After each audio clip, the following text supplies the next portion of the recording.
All right, today we're going to talk a little bit about putting.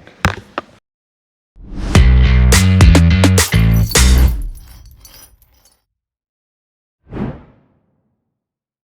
right, welcome back or welcome in. I'm going to dive into a little bit of what I do to improve my putting, which I think so far has worked pretty well for me.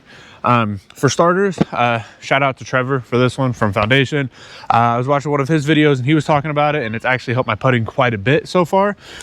When I started putting, I putted like this, with my finger on the rim.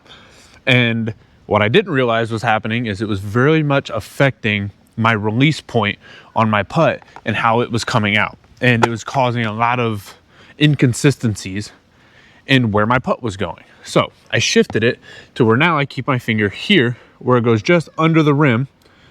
And when I follow through, it's a nice clean release for my putter as my finger's no longer in the way. And then the other point that I saw a lot that's really helped me is another shout out for Scott Stokely, which is the knife hand. So military background, knife hand, pointing at the target where you want to go. Aside from that, make sure you're aiming. A lot of times we get ahead of ourselves and we forget to aim, and we're not actually focusing on that point that we're going for.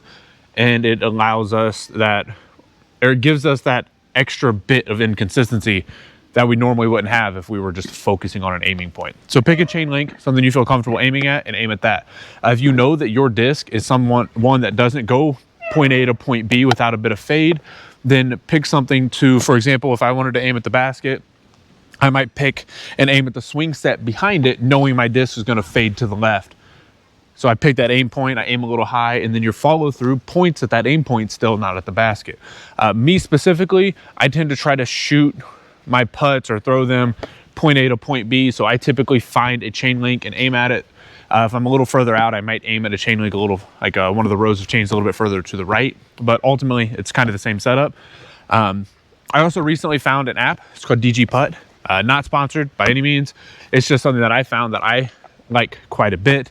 And one of the drills that it does that I have found very helpful for myself is it starts off at 5 meters, and then you go 5, 6, 7, 8, 9, 10 meters, and you do 6 putts from each spot. And then you're able to track your progress on your percentage for how well you've done. It has a bunch of different options for different games and stuff that you can do. I think it's worth checking out. They have a free version where you have a less options and a paid version where you get a little bit more games. I think it about doubles it. But that's definitely worth looking into if that's something that, if putting is something that you're really trying to strive to work for. So I'm gonna run through and do the, it's called Storm Burst, I think, is the drill, but start at 5 and work my way back and see how I go. This is actually the second time I've done this drill with the new putters. So we'll see how this plays out. It didn't go too well last time. It was a lot windier than it is now too. So hopefully it gets a bit of an improvement here. So here I'm just gonna start off in my 5 meters. I'm gonna go. I have not warmed up at all. And I just wanna stay consistent. Nice point. Follow through. Stay on balance preferably.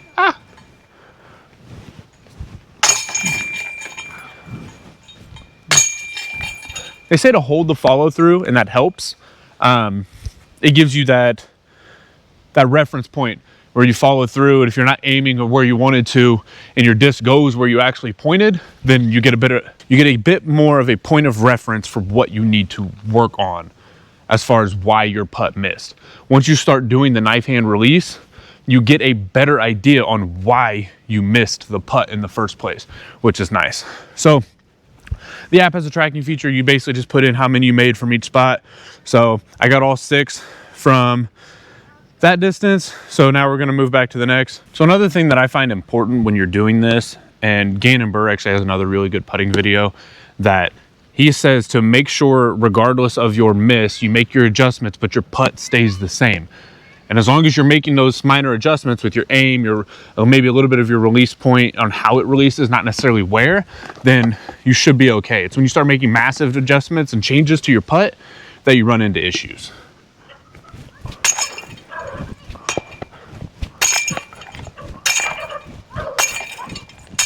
Okay. The one I missed, I have a tendency to short my putt. where when I come through, I don't follow through completely, and it will come up pretty much just like that. It'll be on target and short. I have a really big issue with that recently because I keep hitting the basket. So something else to keep in mind when you're doing this is it is very important when you're putting to maintain consistency. You want that same follow through. Maybe you dig a little deeper into your legs in order to get a little bit more power if you need it. But all things considered, you want the same motion. You want it repeatable. You want a cue. So for me, it's my little bob and then I bring it down. So I have something that gets me into a rhythm and a reset that I don't have to think about my putt as much. I've also found that the longer I stand on a putt, the worse it usually goes. So I'll take my step back from my putting lie. I'll take in where I'm aiming, what I want to happen. I'll step up to my putt.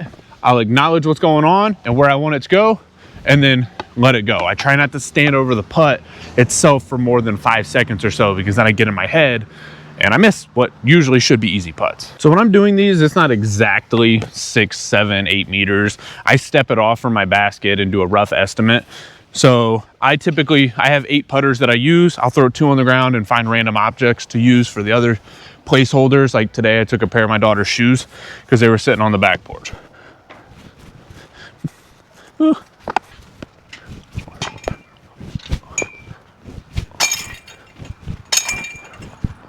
So in those first 3, I didn't commit to the pop on the release. So basically I had less risk going into it, and that is why they all came up short. All right, so now I'm gonna move back to my 8 meter location and we're gonna repeat the process.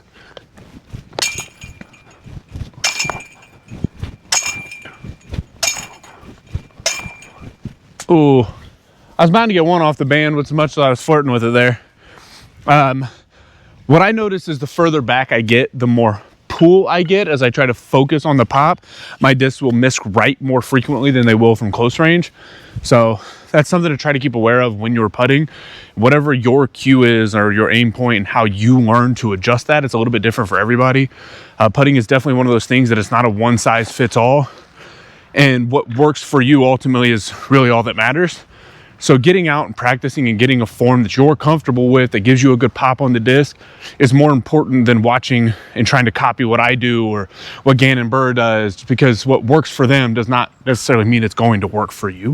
And now we're gonna move back to 9, repeat the process, and I will expedite these a little bit and find a way to fast forward these so you don't have to watch them go slow.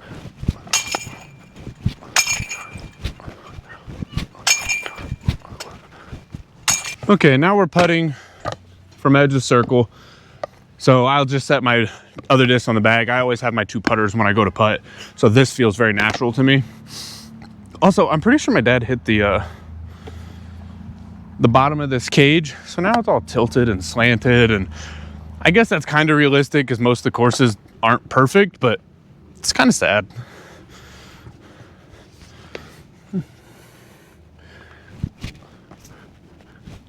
So the first one I didn't get enough pop on. That one felt good. Remember I said about the aim point? Ooh. Those last 2, I actually picked my chain link.